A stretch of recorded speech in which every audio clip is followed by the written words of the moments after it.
7 सितंबर 2019 ये वो दिन था जब भारत में ही नहीं लेकिन पूरी दुनिया में रहने वाले सभी भारतीय निराश हुए थे। चांद के नजदीक पहुंचने तक पूरा मिशन सफल रहा, लेकिन अंतिम सफलता सिर्फ 2 किलोमीटर दूर थी और हमारे हाथ न लगी। इस निराशा ने हमारे इसरो के वैज्ञानिकों को एक नया जज्बा दिया, एक नई उम्मीद दी और अगले ही दिन करोड़ों भारतीयों से ये वादा किया गया था कि वो इस निराशा को एक दिन खुशी के लहर में जरूर बदल देंगे। जी हाँ दोस्तों, अमिताभ बच्चन जी के केबीसी का एक डायलॉग तो याद ही होगा कि कोशिश करने वालों की कभी हार नहीं होती। दोस्तों, क्या आप जानते हैं कि अमेरिका आज तक के उसके मून मिशंस में से 26 बार फेल हो चुका है। रूस ने भी किया था 14 बार फेलियर का सामना, लेकिन अपनी कोशिशों को जारी रखते हुए पहुंच गए थे चांद पे। इसरो और इंडिया को तो सिर्फ एक चंद्रयान 2 के फेलियर का ही सामना करना पड़ा और इसरो ने जो उसके बाद चंद्रयान 3 में बदलाव किए वो कमाल है। तो आइए आज हम इस विषय पर बात करते हैं कि कितना तगड़ा है चंद्रयान 3 चंद्रयान 2 से। क्या बदलाव, अपग्रेड्स और इंप्रूवमेंट्स किए गए हैं इसरो के द्वारा। चंद्रयान 2 की कौन सी खामियां जो चंद्रयान 3 को ठीक करके बनाया गया है और सुधार किए गए हैं, उसी को लेकर बात करेंगे आज के इस वीडियो में। वीडियो थोड़ी लंबी जरूर है, लेकिन काम की इंफॉर्मेशन लेकर आए हैं आपके लिए, केवल आपके लिए। तो दोस्तों, कुछ घटनाएं मानव इतिहास में इतनी गहरी छाप छोड़ जाती हैं कि जिन्हें आने वाले समय में भुला पाना नामुमकिन होता है। देखिए ये फोटो, जो कि 7 सितंबर 2019 की, कैसे चंद्रयान 2 के खो देने की वजह से और मिशन फेल होने की वजह से इसरो के चीफ की आंखों में आंसू थे और साथ में पूरा देश रोया था। प्रधानमंत्री श्री नरेंद्र मोदी ने उनको दिलासा देने के लिए गले लगा लिया। इन फोटोज के साथ साथ एक ग्राफ भी है जो यान 2 की जानकारी देता है। आखिर कैसे हुआ था ये फेलियर? दोस्तों, हम सब ये जानते हैं कि हमारा विक्रम लैंडर फेल हो गया किसी सॉफ्टवेयर ग्लिच की वजह से और इसरो का उससे संपर्क टूट गया।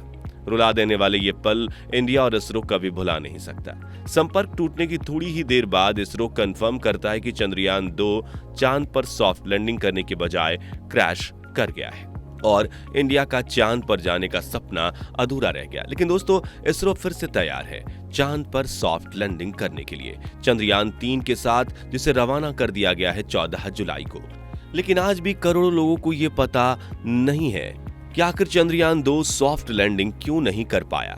किसी भी रिपोर्ट में ये क्लियर बात नहीं हुई है। लेकिन अब इसरो के चीफ एस सोमनाथ इस बात को लेकर खुलकर बताते हैं कि यान में 2 क्या प्रॉब्लम्स थी और कहां दिक्कत आई और उनको कैसे यान 3 में ठीक किया गया। तो चलिए दोस्तों, कंपेयर करते हैं चंद्रयान 2 और चंद्रयान 3 को। इस टॉपिक को विस्तार से समझने की कोशिश करते हैं और आखिर क्यों लैंडर विक्रम फेल हुआ, कौन सी खामियों की वजह से यह हुआ और चंद्रयान 3 में उन्हें कैसे दूर किया गया। इस वीडियो को हम 2 सेगमेंट्स में समझेंगे। पहले भाग में जानेंगे क्यों लैंडर विक्रम की क्रैश लैंडिंग हुई। दोस्तों, चंद्रयान 2 लॉन्च के बाद चांद तक तो आराम से पहुंच गया और उसमें कोई दिक्कत भी नहीं आई थी। बस अंत में हुआ सॉफ्ट लैंडिंग की जगह क्रैश। जब कोई स्पेस क्राफ्ट की लैंडिंग करनी हो तो उसकी स्पीड को कम करना जरूरी है।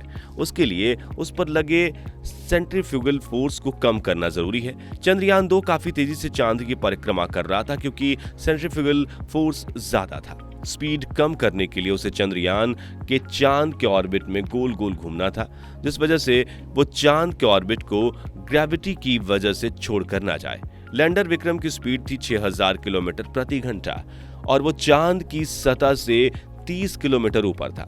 जब स्पीड कम होगी तो सेंट्रीफ्यूगल फोर्स भी कम होगा और लैंडर मून की ओर खिंचा चला जाएगा मून की ग्रेविटी की वजह से। यही करना था इसरो को। अगर स्पीड काफी कम हो जाए तो क्रैश लैंडिंग होगी, लेकिन सॉफ्ट लैंडिंग के लिए काफी सारे कैलकुलेशंस भी करने जरूरी हैं। ये एक जटिल प्रक्रिया थी क्योंकि कोई गलती हो तो धड़ाम से क्रैश कर सकता था लैंडर। चंद्रयान 2 एक अनमैन्ड मिशन था, तो सारा कंट्रोल एक सॉफ्टवेयर के पास था। इसरो धरती से कमांड तो कर सकता था, लेकिन सिग्नल लैग यानी कि डिले हो तो गड़बड़ी हो सकती थी।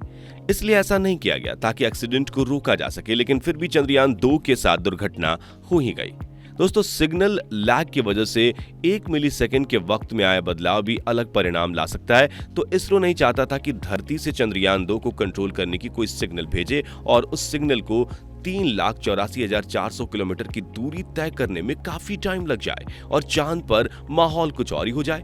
वैसे सिग्नल के लिए ये कोई बड़ी बात नहीं थी कि सिर्फ 3 सेकंड्स में सिग्नल चला जाता है उतनी दूर, लेकिन यान के उतरते वक्त की स्पीड काफी ज्यादा थी और सब काम तेजी से हो रहे थे। इसलिए किसी भी किस्म के सिग्नल लैग को अवॉइड करने के लिए यान 2 की लैंडिंग को ऑटोमेटिक कर दिया गया, जिससे सब काम सॉफ्टवेयर कर रहा था। दोस्तों, लैंडर विक्रम में काफी सारे सेंसर्स लगे हुए थे जो उसकी स्पीड, एक्सेलरेशन और बहुत सारी चीजों को पैरामीटर से नाप रहे थे, जैसे चांद से दूरी, दूसरे भी कई सारे पैरामीटर्स थे। जब सेंसर्स डाटा सेंड करते थे तो उन्हें ऑटोमेटिकली ही एक सॉफ्टवेयर में कंटिन्यूअसली फीड किया जा रहा था, जो उसे प्रोसेस करके आगे यान को कमांड दे रहा था। लैंडर विक्रम में लगा 800 एन थ्रस्टर्स फोर्स, एक नहीं 5 इंजन, जो उसे उतारने में काम आने वाले थे और वापस टेक ऑफ करने में भी मदद करने वाले थे।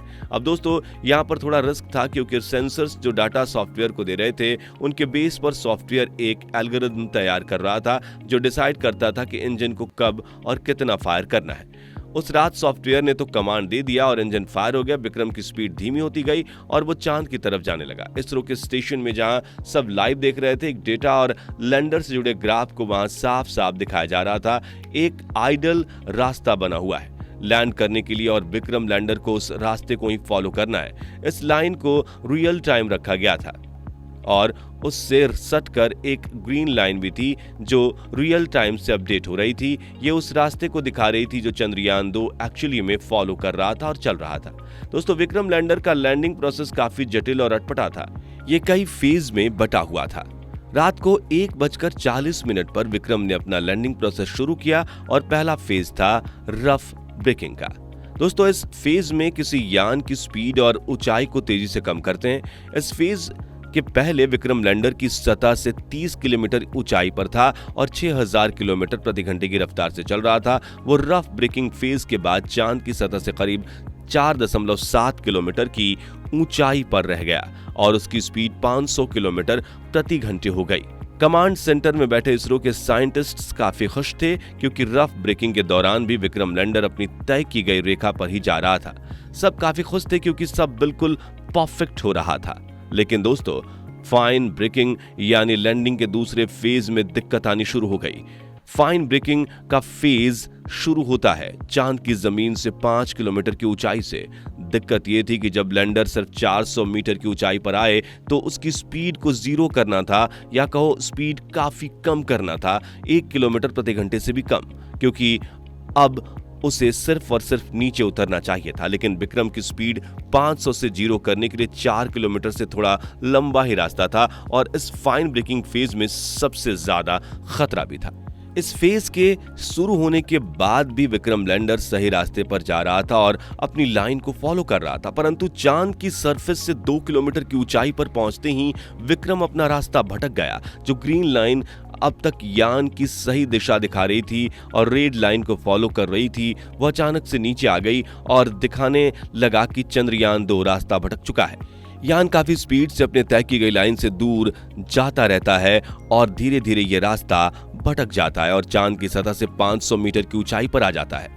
अब भी वो रास्ता भटका हुआ ही है और 335 मीटर की ऊंचाई से इसरो के लिए कुछ डेटा सेंड करता है। इसके आगे चंद्रयान 2 ने कोई डेटा दिया ही नहीं और इसरो इंतजार करता रहा। फिर जाकर चीफ के7 ने एक बयान दिया जो आप इस क्लिप में सुन सकते हैं। इसका मतलब है कि 2.1 किलोमीटर की ऊंचाई तक सही काम हो रहा था और जैसा प्लान हुआ था, लेकिन बाद में लैंडर विक्रम से संपर्क टूट गया और अब इसरो लास्ट मिले डेटा को एनालाइज कर रहा है। लोगों का दिल बैठने लगा क्योंकि कोई बता नहीं पा रहा था कि आखिर संपर्क कैसे टूट गया। क्या कम्युनिकेशन इक्विपमेंट में कोई खामी आई या फिर लैंडर विक्रम के साथ कोई हादसा हो गया, क्रैश लैंड हुआ या फिर विक्रम लैंडर के साथ क्या हुआ वो पता न चल पाने की वजह से इसरो कॉन्स्टेंटली उससे संपर्क करने की कोशिश में जुटा रहा। ऐसे ही काफी दिन बीत गए लेकिन फिर भी विक्रम लैंडर की स्थिति जानने का रास्ता मिला नहीं। लेकिन उसके बाद नासा और चेन्नई के एक लड़के सुगम सुब्रमण्यम ने इसरो की मदद की। नासा का एक चांद का ऑर्बिटर है जो 2019 से उसका चक्कर लगा रहा है। ये वही LRO है जिसने चंद्रयान 1 के खोजे गए पानी को कंफर्म किया था। इसे लूनर रिकॉनेसेंस ऑर्बिटर कहते हैं। इसमें अलग हाई रेजोल्यूशन कैमरा चांद की सरफेस की काफी अच्छी क्वालिटीज में फोटोज लेता है। विक्रम लैंडर से संपर्क टूट जाने के 10 दिन बाद एलआरओ उसी जगह से गुजरता है जहां पर लैंडर विक्रम खो चुका था। इसने उस इलाके की सारी फोटोज निकाली और बहुत बड़े डेटा को भेजा था धरती पर, लेकिन उसमें से विक्रम को लेकर कोई डिसीजन नहीं बन पा रहा था। फिर चेन्नई का एक लड़का सामुगा सुब्रमण्यम उसकी हॉबी की वजह से नासा के उन फोटोज को फ्री टाइम में देखता था। उसे उसमें कुछ अजीब सी, अनकॉमन सी और अनयूजुअल चीज दिखाई थी। वहां पर उसे विक्रम की लैंडिंग साइट पर कुछ दिखा तो उसने ट्विटर पर नासा और इसरो को टैग करके पूछा कि क्या ये विक्रम लैंडर है। उस इमेज में कुछ ज्यादा क्लियर नहीं था क्योंकि वो सनलाइट में खींची गई फोटो नहीं थी, इसलिए ज्यादा क्लियरली नहीं दिख सकता था। लेकिन ठीक 1 महीने बाद एलआरओ फिर से वहीं से गुजरता है और इस बार सनलाइट भी अच्छी थी तो अच्छी इमेजेस मिल सके, जिसकी वजह से साफ पता चल चुका था कि पूरी दुनिया को कि वो विक्रम लैंडर के ही मलबे थे और उसने क्रैश लैंडिंग करी थी। लैंडर विक्रम टूट चुका था और उसी वजह से उससे संपर्क टूट गया था। दोस्तों, जिस ग्राफ की हमने बात की वो सिर्फ ग्राफ नहीं बल्कि आखिरी डेटा है जो लैंडर ने धरती पर भेजा था। वो भी बताता है कि उसने क्रैश लैंडिंग की है। लेकिन ऐसा हुआ क्यों?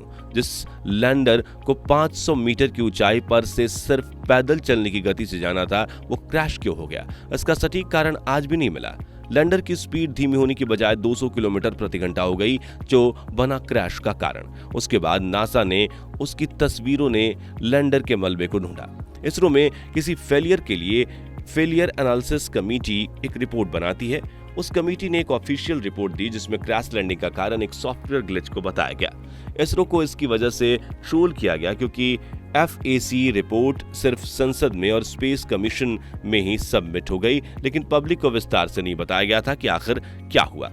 लेकिन दोस्तों, अगस्त 2022 में इसरो का SSLV लॉन्च फेल हुआ तो इसकी FAC रिपोर्ट आप इस साइट पर देख सकते हैं, लेकिन चंद्रयान 2 के बारे में ऐसी कोई डिटेल्ड रिपोर्ट नहीं है। लेकिन दोस्तों, इसरो के करंट चीफ S सोमनाथ और भूतपूर्व चीफ K Sivan के इंटरव्यूज से कुछ बातें स्पष्ट हुई। सिर्फ सॉफ्टवेयर ग्लिच को एकमात्र कारण बता देना जस्टिफाइंग नहीं है।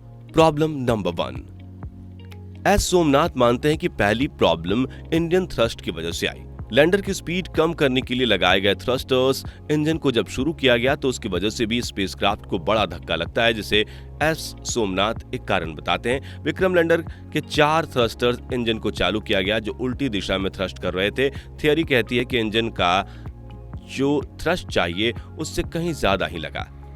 प्रॉब्लम नंबर 2, दोस्तों, सॉफ्टवेयर का काम था कि जो एरर ज्यादा थ्रस्ट की वजह से आए उसे एडजस्ट करके लैंडर को कंट्रोल करे। लेकिन दोस्तों, एरर्स इतने बढ़ गए कि सॉफ्टवेयर इस एरर्स को सॉल्व करने में काफी टाइम ले रहा था और कम समय बचा हुआ था। इन शॉर्ट, सॉफ्टवेयर इसे संभाल नहीं पाया और ये सॉफ्टवेयर लिमिटेशंस में आता है। ये दूसरी प्रॉब्लम जो थी, सॉफ्टवेयर लिमिटेशंस। दोस्तों, हम ज्यादा सॉफ्टवेयर एक्सपर्ट तो नहीं है, लेकिन जितना पता चला है वह आपको बताते हैं। सॉफ्टवेयर में इसरो ने पहले ही कुछ डेटा और पैरामीटर्स को फीड करके रखा था, जिसमें मेन थे लैंडर की स्पीड, ओरिएंटेशन, ऊंचाई और दूसरे भी कई सारे। उस डाटा के बेस पर रेड लाइन बनाई गई थी जिसे विक्रम लैंडर को फॉलो करना था। दोस्तों, एक और चीज जो सॉफ्टवेयर में जरूर दी गई होगी वो थे अलाउंस, कि आखिर कितना परसेंट इन पैरामीटर्स की आइडियल वैल्यूज के आगे पीछे रख सकता है लैंडर। उस दी गई अपर और लोअर लिमिट्स में आने वाले चेंजेस को कैलकुलेट करके सॉफ्टवेयर इंजन को कंट्रोल करने की कोशिश कर रहा होगा। लेकिन दोस्तों, क्या उस लिमिट को काफी हद तक क्रॉस करके लिमिट्स को तोड़कर पैरामीटर्स बदलने लगे तो क्या करना था वो सॉफ्टवेयर को नहीं पता था, या कह सकते हैं कि ऐसा होने पर सॉफ्टवेयर ने जो किया वो सही निर्णय नहीं कह सकते थे। दोस्तों, मोटा मोटा अंदाजा है कि इंजन के थ्रस्ट की वजह से कुछ पैरामीटर्स अपने लिमिट्स को तोड़ देते हैं और सॉफ्टवेयर उनको संभाल नहीं पाया, क्योंकि सॉफ्टवेयर डिजाइनिंग के समय ये पता नहीं रहेगा होगा कि पैरामीटर्स इतनी ज्यादा लिमिट को क्रॉस करेंगे। एस सोमनाथ का कहना है कि एरर्स एक साथ इकट्ठा होते गए और फाइन ब्रेकिंग के बाद 400 से 500 मीटर्स की ऊंचाई पर सॉफ्टवेयर इसे संभाल नहीं पाया। लेकिन अगर ऐसा ना हुआ होता तो लैंडर को उस ऊंचाई से थोड़ा स्थिर रहना था और अपने लिए एक लैंडिंग साइट को फाइनल करना था। इसके बाद धीरे धीरे नीचे आना था और छोटे मोटे एरर्स को सॉफ्टवेयर संभाल लेता और उसके अकॉर्डिंग लैंडर को गाइड करता, लेकिन प्रैक्टिकली ऐसा कुछ भी नहीं हुआ। तो दोस्तों, ये थी दूसरी बड़ी गलती, कहो खामी या कहो सॉफ्टवेयर लिमिटेशंस की वजह से आई प्रॉब्लम।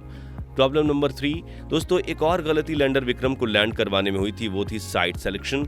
लैंडिंग साइट को सही से ना चुनने की वजह से भी चंद्रयान 3 को बनाना पड़ा। दोस्तों, सॉफ्टवेयर को ऐसे डिजाइन किया गया था कि 500 मीटर बाई 500 मीटर की एक चौकोले एरिया में लैंड करे, लेकिन निर्धारित रास्ते से भटकने की वजह से उसे एक लैंडिंग पॉइंट से काफी दूर पाया गया। दोस्तों, सॉफ्टवेयर को लगा धीमी गति से वहां जाना पॉसिबल नहीं है और लैंडर नीचे भी आ रहा था, तो स्पीड बढ़ानी जरूरी थी। ऐसा सॉफ्टवेयर को लगा, स्पीड काफी बढ़ गई और चंद्रयान 2 क्रैश लैंडिंग कर गया। इस कंफ्यूजन का कारण था छोटे एरिया को सॉफ्टवेयर में फीड करना। अगर बड़ा एरिया हो तो सॉफ्टवेयर कंफ्यूज नहीं होता और कहीं भी लैंड कर सकता था। एस सोमनाथ मानते हैं कि इन चीजों की वजह से क्रैश लैंडिंग हुई। इंजन थ्रस्ट के स्टेप्स भी 20% के रेंज से ऑपरेट हो रहे थे और 40 से 100 की मेन रेंज थी। इसका मतलब इंजन चालू होते ही 40% पावर से फिर पावर बढ़ानी थी तो सीधा 60 और उससे आगे सीधा 100 या 80 होता। इसका कारण ये निकलता कि फॉर एग्जाम्पल जहां पर सिर्फ 45% पावर की जरूरत थी वहां पर 40 से सीधा 60 हो गया तो थ्रस्ट ज्यादा लग गया। इस वजह से सॉफ्टवेयर एरर्स को संभाल नहीं पाया और लैंडिंग एरिया छोटा होने की वजह से ये क्रैश हुआ। और एस सोमनाथ ने फाइनली कंक्लूड करते हुए बताया कि चंद्रयान 2 पैरामीटर की वेरिएशंस को संभालने में काफी लिमिटेड था, तो उसके लिए इतने ज्यादा पैरामीटर्स को एक साथ अपनी तय की गई लिमिट्स के आगे पीछे होना संभालना नामुमकिन हो गया था। लेकिन दोस्तों, चंद्रयान 3 में इन गलतियों की कोई गुंजाइश ही नहीं है। इसरो ने इस बार काफी ख्याल रखा है इन सारी बातों का, ताकि नए लैंडर को अच्छे से डिजाइन करके सुरक्षित किया जा सके। क्रैश लैंडिंग के खतरों के सामने ये काफी मजबूत हो। चलिए दोस्तों, वीडियो के दूसरे सेगमेंट में आते हैं और समझते हैं कि चंद्रयान 3 की रचना को कैसे इसरो ने बदलाव के साथ बनाया है। लैंडर विक्रम का नाम और रोवर प्रज्ञान के नाम से लॉन्च किया गया है। दोनों ने नाम वही हैं जो लगभग सेम ही हैं, लेकिन दोस्तों टैक्निकल चीजों को बदला गया है। इस बार विक्रम लैंडर के सिर पर 4 थ्रस्ट इंजन्स हैं, बीच का इंजन निकाला गया है। चंद्रयान 2 की असली डिजाइन जैसे ही अब यहाँ 3 लग रहे हैं। यान 2 में लास्ट मोमेंट में एक इंजन एक्स्ट्रा लगाया गया था डस्ट प्रॉब्लम की वजह से, जो लैंडिंग के टाइम हो सकती थी, लेकिन इस बार फिर से 4 इंजन ही लगाया गया और कहा जाता है कि 5वें इंजन की जरूरत नहीं है। इस इंजन को हटाया और दूसरी चीजें उस जगह पर आ गईं। स्पेसक्राफ्ट डिजाइन में सबसे महत्वपूर्ण भाग होता है उनका मास, और अगर कोई फालतू चीज को ऐड कर दिया जाए जिसकी जरूरत नहीं है तो फालतू वजन बढ़ेगा। इसलिए 5 इंजन के हटने के साथ ही सिर्फ इससे राहत मिली है। एक और चीज जो फायदा पहुंचाएगी वो है ऑर्बिटर। चंद्रयान 2 की तरह इसमें ऑर्बिटर को ले जाने की कोई जरूरत नहीं है, वो पहले ही चांद के चक्कर लगा रहा है, जो यान को 2 के साथ गया था और भार कम हो गया है। अब बात करते हैं एड-ऑन्स आए हैं।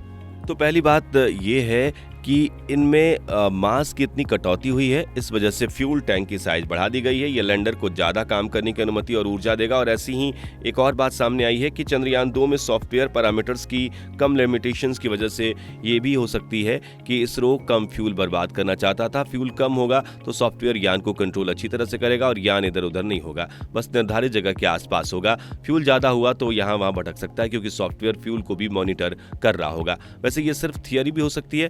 अब चंद्रयान 3 में फ्यूल टैंक बड़ी है, जिस वजह से पैरामीटर्स को थोड़ा और बड़ी लिमिट्स दी गई है, जिससे लैंडर थोड़ा एडजस्टमेंट को एक्सेप्ट करे और आगे आने वाले पैरामीटर्स चेंज को अच्छे से मैनेज कर ले। इसका फायदा ये हुआ कि लैंडिंग एरिया भी बड़ा है। जो एरिया चंद्रयान 2 में सिर्फ 500 बाई 500 मीटर्स का था, वो अब बढ़कर 4 किलोमीटर बाई 2.5 किलोमीटर कर दिया गया है, जिसके दायरे में एक अच्छा लैंडिंग पॉइंट देखकर लैंडर विक्रम उतर सके। यहाँ पर कुछ और चीजें हैं जो लैंडर को सॉफ्ट लैंडिंग करने में मदद करेंगी। विक्रम लैंडर के लेग्स जिस पर वो खड़ा रहेगा लैंडिंग के वक्त, उन्हें पहले से ज्यादा रोबस्ट या मजबूत कर दिया गया है। लैंडर विक्रम में लगे सोलर पैनल को भी बड़ा कर दिया गया है, उनके एरिया में भी इजाफा हुआ है। लैंडर विक्रम और रोवर प्रज्ञान को ऊर्जा सिर्फ सोलर पैनल से ही मिलेगी और साउथ पोल में लैंडिंग करनी है तो बड़ी सोलर पैनल जरूरी है, क्योंकि वहां पर डायरेक्ट सनलाइट उतनी अच्छी नहीं आती है, दूसरे रीजन्स में आती है, तो एक बार में ही इतना ज्यादा चार्जिंग हो जाएगा उतना अच्छा है।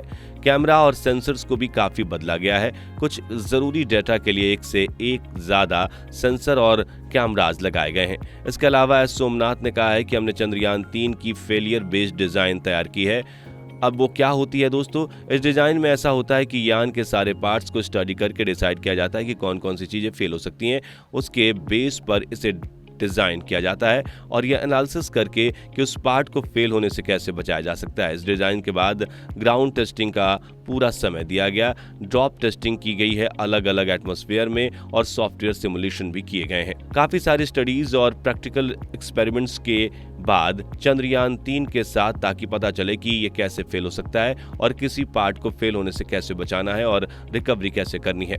क्या आपको पता है कि पिछले कुछ 2 सालों से सिर्फ चंद्रयान 3 की टेस्टिंग ही चल रही थी और चंद्रयान 3 के मुकाबले ये काफी ज्यादा है। दोस्तों, एक और बड़ी बात, चंद्रयान 2 में एक हाई रेजोल्यूशन कैमरा की वजह से चांद की काफी अच्छी और क्लियर इमेजेस हमारे पास है। इस वजह से चंद्रयान 3 को काफी ज्यादा फायदा पहुंचेगा सही जगह पे उतरने में, जो यान 2 को नहीं मिला था। तो दोस्तों, ये था पूरा कंपैरिजन चंद्रयान 2 और 3 का। इसरो ने पिछले फेलियर से जो कुछ सीखा, उन लर्निंग्स को अप्लाई किया गया है। अब आशा करते हैं कि इंडिया का चंद्रयान 3 सफलतापूर्वक सॉफ्ट लैंडिंग करेगा। उसी के इंतजार में मिलेंगे अगले वीडियो में। तब तक के लिए जय हिंद।